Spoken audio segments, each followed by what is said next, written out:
आज paper leak हुआ है, आज प्रोटेस्ट कर रहे हो, कल फिर पेपर लीक होगा। भाई ये जो स्थिति है ना, स्टूडेंट्स की 4 सालों की प्रिपरेशन 4 दिन में बर्बाद जो हो रही है, यकीन मानो इसका कोई सॉल्यूशन नहीं है सिवाय एक सॉल्यूशन के। हमें भारत में एक बिल चाहिए, एक लॉ चाहिए, एक कानून चाहिए, एकदम पार्लियामेंट का ठप्पा वाला कानून, जिसमें जो भी इंसान पेपर लीक्स में इन्वॉल्व हो उनको उम्र कैद की सजा होनी चाहिए। और वो वाली नहीं, जेल में डाला फिर निकाल दिया, वैसा नहीं। जो पेपर लीक करते वो क्या कहते हैं पता है? भाई हमने तो कमा लिया 5 करोड़, 5 साल 6 साल जेल में रह भी ले लेंगे, फिर भी वो वसूल है। क्या रह लेंगे जेल में? अब कई लोग कहेंगे फांसी होनी चाहिए। भाई फांसी बहुत बड़ी चीज हो जाती है, उतना पॉसिबल है ही नहीं है हमारे देश में। लेकिन उम्र कैद विदाउट एनी पैरोल मिल ही नहीं सकता, तुम बाहर निकल ही नहीं सकते, ऐसा नियम चाहिए जिस तरह चाइना और नॉर्थ कोरिया इन दोनों देशों में। वैसे आप चाहो तो। नमस्कार दोस्तों, स्वागत है इस निष्पक्ष विश्लेषण में। बिहार की सड़कों से लेकर दिल्ली तक आजकल हर जगह बस एक ही चर्चा है, शिक्षा प्रणाली में नाराज।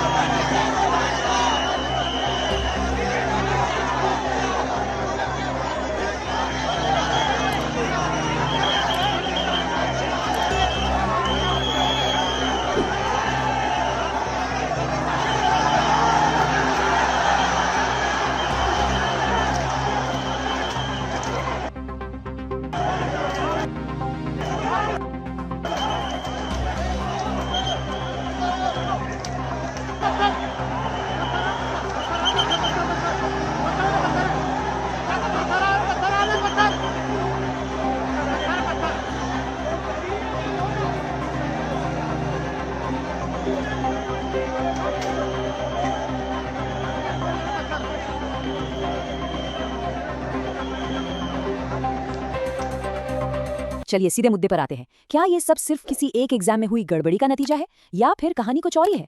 क्या ये देश के पूरे एजुकेशन सिस्टम के खिलाफ एक बहुत गहरी नाराजगी का संकेत है? ध्यान देने वाली बात यह है दोस्तों कि यहाँ सिर्फ स्टूडेंट्स ही नहीं बल्कि टीचर्स और एस्पिरेंट्स भी एक साथ सड़कों पर उतर आए हैं। जब मैं बीजेपी के सांसद हूँ मनोज तिवारी, आप मेरे से क्वेश्चन करिए कि सांसद जी पेपर कैसे लीक हो गया? सांसद जी बताइए पेपर कैसे लीक हो गया? इसमें प्रॉपर गलती नेहरू जी की है। सुनिए गलती नेहरू जी की क्यों है? क्योंकि ना तो नेहरू जी एम्स बनाते ना मोदी जी पेपर लीक करवाते। गलती नेहरू जी की है। नेहरू जी ने गलत किया कि एम्स बनाए। सोचिए नेहरू ने कम से कम सोचिए। मैं अभी मैं एक बयान सुन रहा था लोकसभा के अंदर, तो पीछे से आवाज आ रही थी, प्रधानमंत्री बीजेपी के सांसद थे, तो वो कह रहे थे बताइए कांग्रेस ने 70 सालों में क्या किया, कांग्रेस ने 66 सालों में क्या हुआ। तो पीछे से कांग्रेस के सांसद बोलते हैं कि भैया अब मत बोलना, क्योंकि जो बच्चा है वो भी बेच देंगे। लेकिन देख रहे मोदी जी सबसे ज्यादा जो है दिन रहने वाले प्रधानमंत्री हो गए हैं, नेहरू जी का भी रिकॉर्ड तोड़ दिए। भैया ये उसकी अपने दम पर थोड़ी हुए हैं, ये हुए हैं ज्ञानेश कुमार के दम पर। मैं पहले ही बता रहा हूँ ये 2019 में चले जाते। इससे पहले बात करते हैं इस मुद्दे की शुरुआत की, द नीट एग्जाम अपरोल।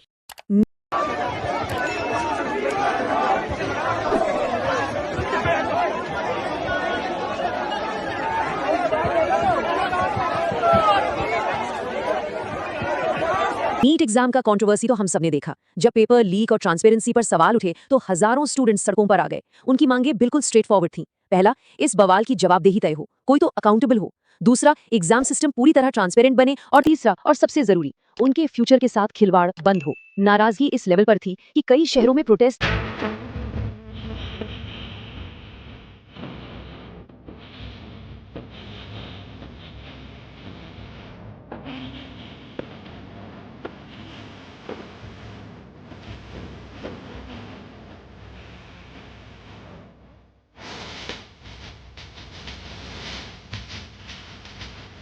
इतने उग्र हो गए कि पुलिस और छात्रों के बीच टकराव तक देखने को मिला। ये सिचुएशन सच में बहुत गंभीर रूप ले चुकी थी। अब चलिए इस मुद्दे को थोड़ा और बड़े दायरे में देखते हैं, प्रोटेस्ट्स अक्रॉस द नेशन। यहाँ एक बड़ा इंटरेस्टिंग पॉइंट ये है कि ये गुस्सा सिर्फ नीट तक लिमिटेड नहीं रहा। सोशल मीडिया की वजह से खबर पूरे देश में ऐसे फैली जैसे जंगल की आग। देश भर के अलग अलग स्टूडेंट ऑर्गेनाइजेशन सामने आ गए। उनकी मांगे क्या है? उन्हें पूरे एजुकेशन सिस्टम में एक ब्रॉड रिफॉर्म चाहिए। वो चाहते हैं कि ये जो लगातार पेपर लीक्स होते हैं ये तुरंत बंद हो और रिक्रूटमेंट प्रोसेस बिल्कुल फेयर हो। एक छोटा सा आइसोलेटेड गुस्सा देखते ही देखते एक massive nation wide youth movement बन गया। इस पूरे मूवमेंट का एक बहुत बड़ा केंद्र रहा बिहार। तो देखते हैं दी बिहार एपिसेंटर। बिहार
और खास करके पटना की सड़कों पर जो विशाल प्रदर्शन हुए, उनका मेन कारण थी ये रिपीटेड एग्जाम इरेगुलरिटीज, बार बार एग्जाम लीक होना या कैंसिल होना। सोचिए, एक स्टूडेंट बरसों तक मेहनत करता है और फिर सिस्टम की इन गड़बड़ियों की वजह से उसकी पूरी मेहनत बेकार हो जाती है। इसका सीधा असर उनके करियर्स पर पड़ता है। इसी मिसमैनेजमेंट से परेशान होकर वहां के स्टूडेंट्स ने एकदम स्ट्रिक्ट अकाउंटेबिलिटी की मांग की है, क्योंकि उनका भविष्य अब बिल्कुल दांव पर लगा हुआ है। इन सब चीजों को मिलाकर देखें तो आवाज एक ही आती है, the call for systemic reform. और ये कंपैरिजन ब्रिलियंटली इलिस्ट्रेट करता है कि असल मुद्दा क्या है। एक तरफ स्टूडेंट्स हैं जो चाहते हैं कि लीक्स बंद हो, फेयर एग्जाम्स हो और उनका फ्यूचर सिक्योर हो। वहीं ठीक उनके सामने टीचर्स हैं जो फेयर रिक्रूटमेंट, टाइमली हायरिंग और ट्रांसपेरेंट अपॉइंटमेंट्स की मांग कर रहे हैं। दिखने में भले ही ये दोनों फैक्शंस अलग अलग डिमांड्स रखते हों, पर डीपली देखा जाए तो इनका यूनिफाइड गोल बिल्कुल एक ही है, और वो है सिस्टेमिक फेयरनेस। दोनों ही ग्रुप्स इस फ्लॉड सिस्टम से तंग आ चुके हैं और एक साफ सुथरी, ईमानदार प्रणाली चाहते हैं। तो इस पूरे विश्लेषण का क्रूशियल पॉइंट क्या है?